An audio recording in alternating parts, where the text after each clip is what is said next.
All right, traders, Barry Burns here again. Welcome back as we continue with our series on live trading. Now, notice that on the longer term chart, we do have a potential reversal trade here, wave 9 reversal trade. So let's look at this. This would be an aggressive cherry picking trade. We've got concurrent cycle highs. There we go. We've got actually entry right there just triggered. And notice that KD and MOM are all down on the long-term chart. KD, MOM down on the short-term chart. That's what we like. That's what we want. Cool. Okay, so also notice that on the 15 EMA on my 600 tick chart there, I've got the price marker set for that. It's in the right X, the Y-axis there at 60.5204. So that's kind of what I'm looking at for my first target there. And at the same time, we do have the wave 7 high over there in the short-term chart. And we've also got the 15 EMA, of course, on the short-term chart too. But we'll just wait and see what happens here. Again, moving up a little bit. Not to be surprised by that, hitting the 15 EMA on the short term. But these little ticks don't really mean much of anything. So we're looking for, again, the direction of the dominant energy of the market.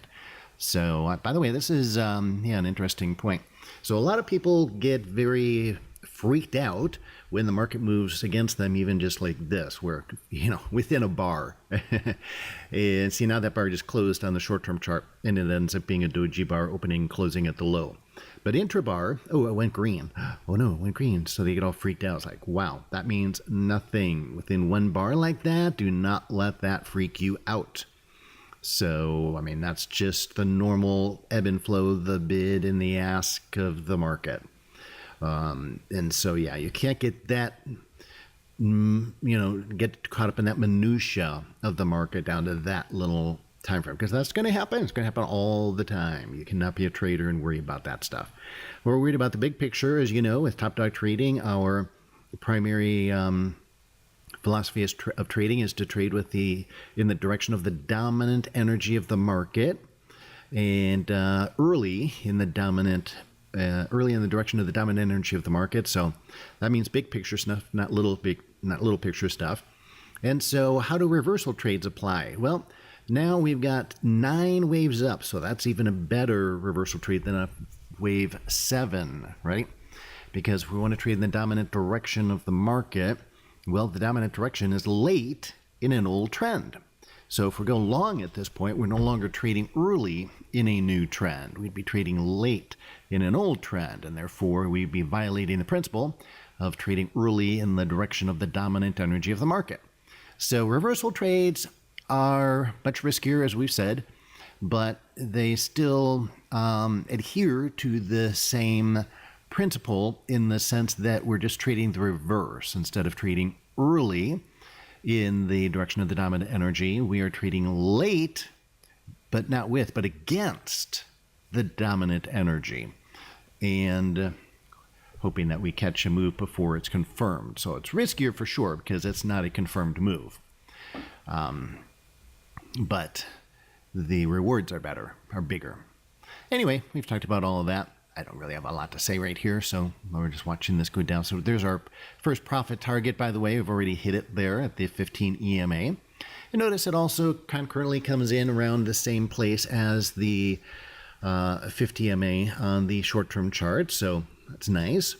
Didn't have to take any pain there at all. That just went down there pretty fast. Again, notice on the short-term chart, okay, we've got a little green bar there. That's just a little inside bar. The real body of that green bar in the short-term chart is inside the real body of the red bar before it. So just a little pause, a little hesitation, nothing to get worried about. Market does tend to pause at resistance, or support and resistance for that matter. So that is not something that we are concerned about or say, oh no, it's going against me, I'm freaking out. No, do not do that. So, okay. Now we're down to the 100 MA, that yellow line on the 200-tick chart. That's the 100-period simple moving average. And notice that also right below that we have our good old friend, the mid-pivot, S1 to S2. So, see what happens here. Okay, we're putting in we've got kind of a mini divergence pattern, potential mini divergence pattern setting up on the short-term chart. Now that is intra-bar, so intra-bar means that we don't have it locked in yet. Okay, now it is locked in, but again, we don't have any of the other energies aligned with it, so that signal by itself means nothing. That's 1 out of 5 energies, and so that means nothing. Just because you get that pattern, you don't trade it, right? You wait and you see. By the way, if you notice, we also had a mini divergence at the top of wave 9 on the long-term chart. Did you notice that? Yeah, that's a real eeny-weeny, mini, eensy-weensy divergence at the top of wave 9 there. So that was cool. But see, again, it aligned with the energies. It's late in an old trend that we're trading against. So we had resistance, and we had an engulfing candlestick bar on the short-term chart. So we had, again, alignment of the energies, concurrent cycle highs. So now, this is a good point. How much time do we have left on this one? Yeah, I got enough time to address this. Okay, so anyway, there was our second exit there at the mid-pivot. Now, a question that came up is how, in fact, this came up from one of our students. I mentioned something somewhere, forget where. I think it was actually in the podcast. Yeah, if you don't know, by the way, I have a new podcast, Online Trading to Win. Make sure you go to iTunes, Google Play, or Stitcher. Type in Online Trading to Win. Click the search button or whatever it is there. And and go see my new podcast. We've got, as of this time, about 8, 9, 10 episodes up there. But I brought up an issue on that podcast, and that was talking about one of my mentors who would always quiz me on how to determine the time frame that's in control. And I said, I never knew how to answer that question. Okay, so we just had a good example of that. I finally learned it after I stopped working with him. Basically, what he meant by that was or how I take it at least, is the time interval that's in control is the one where you get a setup.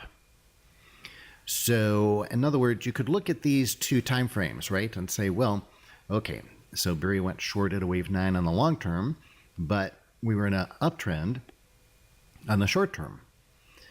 Well, the point is the setup occurred, the trigger in the setup occurred on the long term. And because everything aligned, I think this is another way of saying it. Excuse me here a second. That's what you get with live video. Sorry about that. So another way of looking at it is when the 5 energies are aligning and you get a setup on one time frame or the other, then that time frame where you get the setup with the alignment of the energies, that's the time frame that is in control. So that's how I take it. Translating it to my the way I talk. He didn't talk about energies. Boy, excuse me here. Sorry about that. Now, normally I would edit that out, but we're not doing any editing on these, so we're just letting it fly, and when it flies, it flies. All right, well, there you go. Real life. Okay, so in fact, I think what we will do here is we're at almost the 10-minute mark, so we'll stop here, and probably should have stopped like 2 minutes ago and coughed. But anyway, we'll stop here, and then we'll pick up where we left off, and I'll get myself a little glass of water.